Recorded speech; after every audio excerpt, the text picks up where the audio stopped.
Buenas noches, queridos hermanos. Un gusto estar delante de ustedes con el objetivo de repasar brevemente lo que hemos estudiado durante la semana, que tiene que ver con Daniel capítulo 10. Como parte introductoria, el versículo principal para el estudio del día de hoy se encuentra en Daniel capítulo 10, verso 19, que dice: y me dijo, muy amado, no temas, la paz sea contigo, esfuérzate y cobra aliento.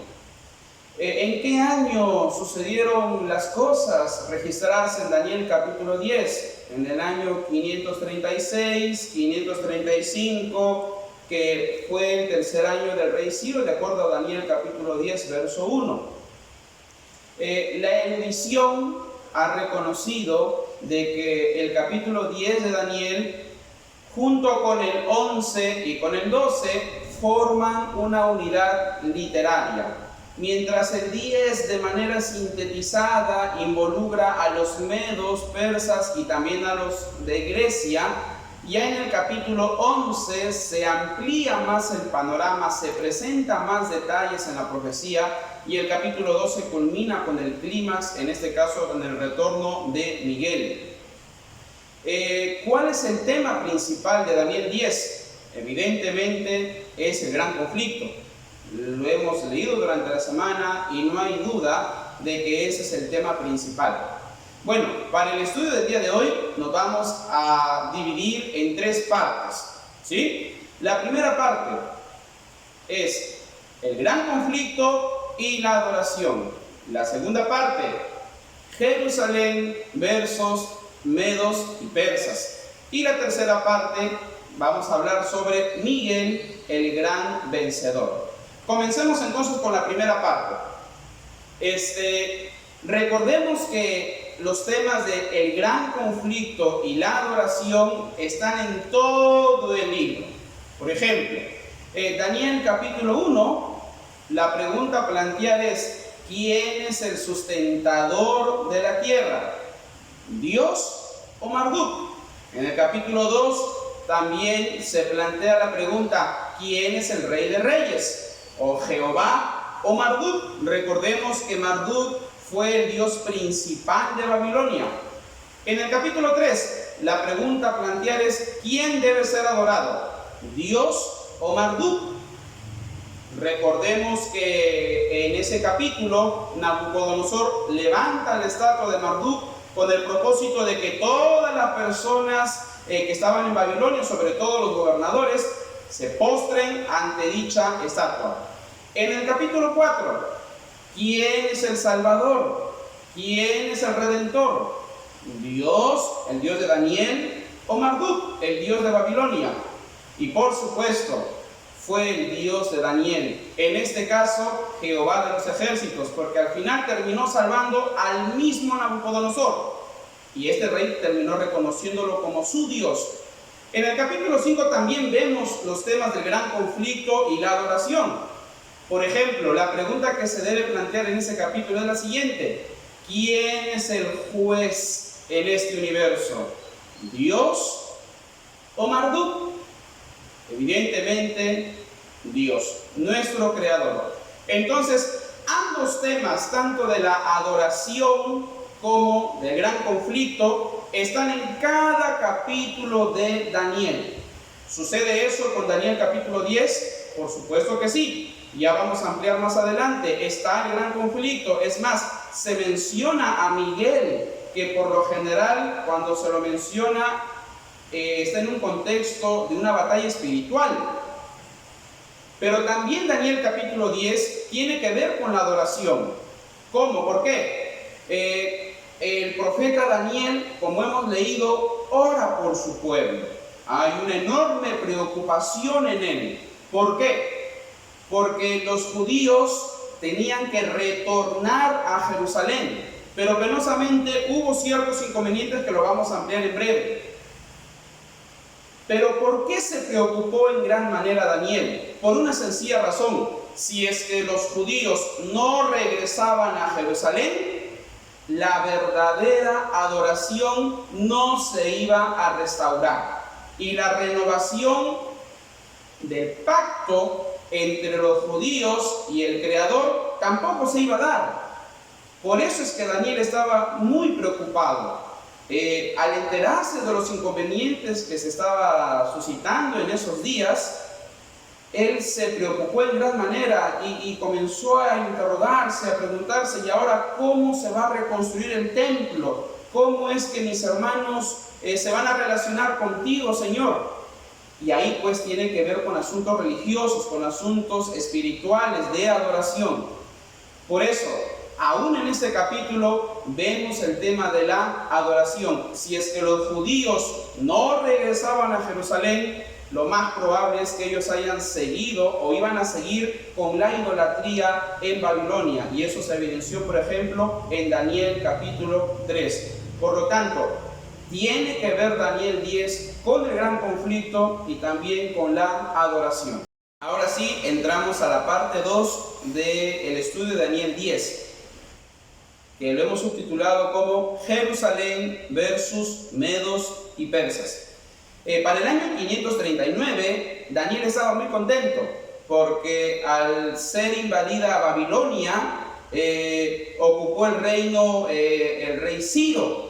Y Ciro pues tenía una política de respeto hacia las religiones practicadas por otras naciones. Entonces Ciro dio la orden de que todas las naciones que habían sido subyugadas por Babilonia, todos los que estaban en Babilonia retornasen a su nación o ciudad natal. En el caso de los judíos, ellos regresaron, obviamente no todos, a Jerusalén, gracias al decreto dado por Ciro en el año 539. Hasta ahí, Daniel, contento. 538, 537, él estaba feliz, porque Ciro era muy respetuoso y había dado la orden para que los judíos regresen a Jerusalén. Sin embargo, la preocupación de Daniel comenzó a crecer por una sencilla razón. Cuando Zorobabel y los jefes de las familias estaban planificando en Jerusalén reconstruir el templo y la ciudad, vinieron unos hombres, los samaritanos, y se ofrecieron voluntariamente reconstruir junto con los judíos el templo. ¿Cuál fue la respuesta de los judíos ante dicho ofrecimiento? Eso lo encontramos en Esdras capítulo 4. El verso 3, Zorobabel, Jesúa y los demás jefes de casas paternas de Israel dijeron, repetimos, ante el ofrecimiento de los samaritanos. ¿Cuál fue la respuesta de Zorobabel? No nos conviene edificar con ustedes la casa de nuestro Dios, sino que nosotros solos la edificaremos a Jehová, Dios de Israel, como nos mandó Ciro, rey de Persia. Los judíos rechazaron el ofrecimiento de los samaritanos. ¿Qué produjo? Rencor, ira en estos hombres. Fueron rechazados. Ellos deseaban reconstruir el templo con los judíos y los judíos no quisieron.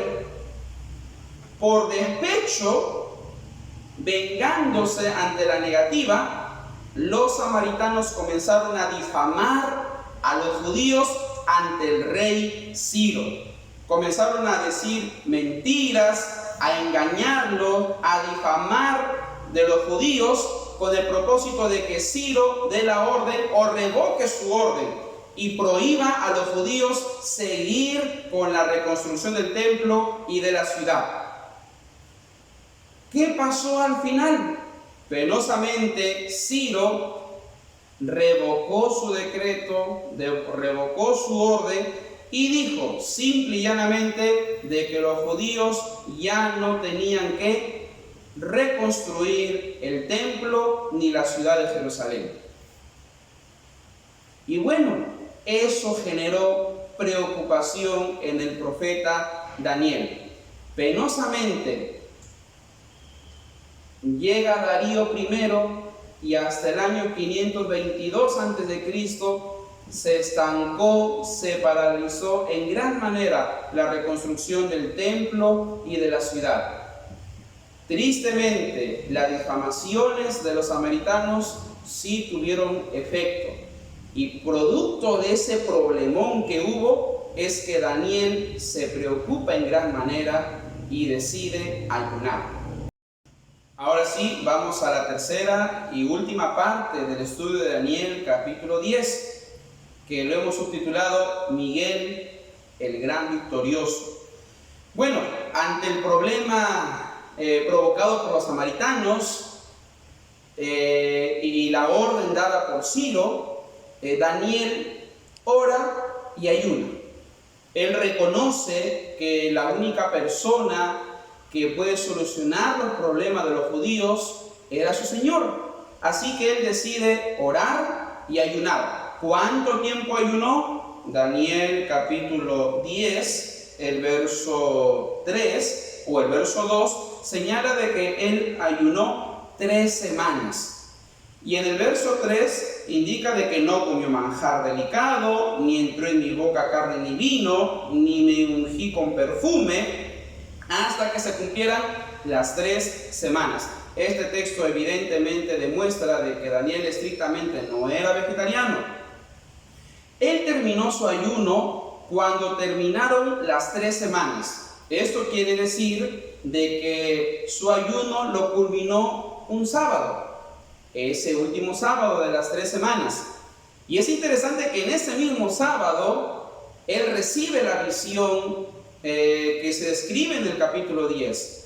Qué curioso, ¿no? Y qué interesante de que Daniel en el capítulo 10 recibió la visión en sábado, y en el libro de Apocalipsis Juan también recibió en sábado sus visiones, o su visión.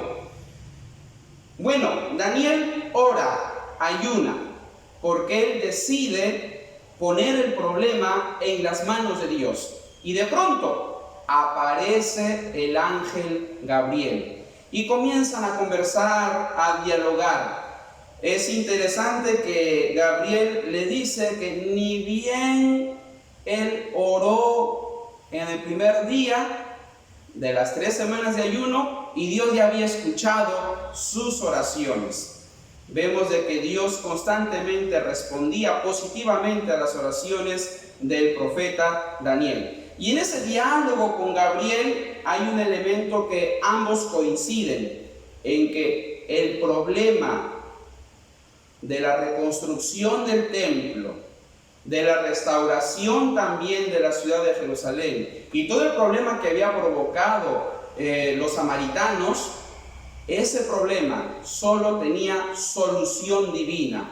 Y Gabriel reconoce de que es necesario que Miguel esté presente para solucionar ese problema. Era un problema muy grande, un ser humano no podía solucionarlo. El mismo Gabriel reconoce, los ángeles nosotros tampoco. Y era necesario de que Miguel esté presente y batalle y luche en ese gran conflicto en favor de su pueblo. Aquí nosotros podemos ver que hay un trasfondo cósmico, hay un conflicto espiritual que nosotros no vemos, pero sí reconocemos que existe, que es una lucha entre Dios y Satanás. Por un lado, Dios había planificado y deseaba en gran manera que sus hijos, los judíos, regresen a Jerusalén, se restaure la adoración, se reconstruya el templo y también la ciudad. Por otro lado, estaba Satanás, el enemigo, y él quería que los judíos, ya sean muchos o varios, sigan en Babilonia y también continúen con la idolatría. No le convenía a Satanás, ni quería tampoco, de que los judíos regresen a Jerusalén a adorar única y exclusivamente a su Dios. Por ello, Satanás estuvo ahí instigando, motivando a los samaritanos, motivando a todo el mundo para que los judíos no concreticen el plan, la idea, lo que Dios había pensado hacer. Sin embargo, nosotros sabemos de que Dios es más fuerte que Satanás y que los planes de Dios siempre, sí o sí, se van a cumplir, por más que Satanás intente hacer lo que sea. Los planes del Creador siempre se han cumplido y siempre se van a cumplir. ¿Qué pasó? Vino Miguel. Daniel y Gabriel habían conversado de que Miguel era el único que podía solucionar este problema y vencer al enemigo. Vino Miguel y, como ya veremos en breve, el problema se solucionó. Antes de terminar la lección, ¿quién es Miguel? Bueno, la palabra Miguel significa el que es igual que Dios. Y de acuerdo a la Biblia, ¿quién es la imagen de Dios? Es Jesucristo. Por lo tanto, Miguel es Jesús. Miguel es un título, es más, es un título mesiánico, identificando a Jesús. Por lo tanto, Jesús es Miguel. ¿Cómo demostrar eso? Vamos a dar un ejemplito. Cuando uno lee Mateo, Marcos, Lucas, Juan, los evangelios que están en el Nuevo Testamento revelan lo siguiente. Cuando Jesús, viene aquí a la tierra en su segunda venida, los muertos resucitan.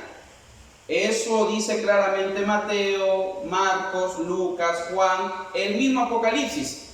Primero hay una terrible persecución, hay una crisis aquí en la tierra, Jesús viene y los muertos resucitan. Es interesante que en Daniel capítulo 12 revela algo semejante. Por ejemplo, Daniel capítulo 12, versos 1 y 2, dice lo siguiente: en aquel tiempo se levantará Miguel, el gran príncipe que está de parte de los hijos de tu pueblo. Será tiempo de angustia, cual nunca fue desde que hubo gente hasta entonces. Pero en aquel tiempo será libertado tu pueblo, todos los que se hayan inscritos en el libro. Muchos de los que duermen en el polvo de la tierra serán despertados, unos para vida eterna y otros para vergüenza y confusión perpetua. ¿Qué está diciendo el texto? Hay una crisis en la tierra y luego viene Miguel. Viene Miguel y los muertos resucitan. Pregunto yo, ¿eso no dice los evangelios acerca de Jesús? En los evangelios hay una tribulación en la tierra. ¿Y qué ocurre? Jesús viene en su segunda venida y resucitan los muertos. Y aquí en Daniel 12, Miguel viene mientras hay una tribulación en la tierra. Y según el verso 2 de Daniel 12, viene Miguel y los muertos también resucitan. Jesús es Miguel. Así de sencillo. Hay algunos que sí han declarado de que Miguel no es Jesús. Sin embargo, la evidencia bíblica es abrumadora. Miguel sí o sí es Jesús, el gran príncipe que registra Daniel capítulo 10. Ahora, hay un ser que también necesitamos identificar. Y esa persona, ese príncipe, está en el verso 20. Y es el famoso príncipe de Persia. La pregunta es, ¿quién es este príncipe de Persia? Bueno, número 1. Según el doctor William Shea, este príncipe de Persia sería el hijo del rey Ciro. ¿Cómo se llamó el hijo del rey Ciro? Se llamó Cambises. Es más, según el doctor Shea, Cambises llegó a ser corregente con su padre.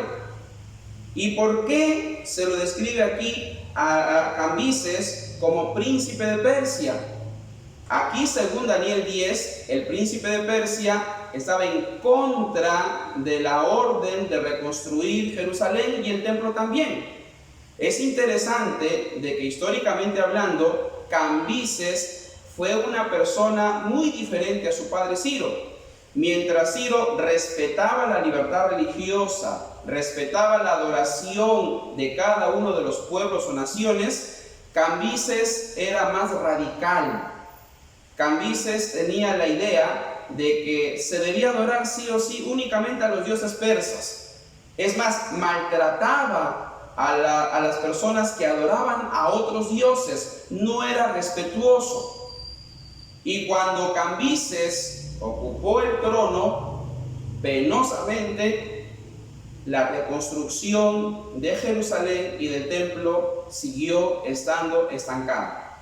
Así que, en primer lugar, el príncipe de Persia en Daniel 10 sería Cambises. Y en segundo lugar, obviamente, representaría al mismo Satanás, al mismo diablo.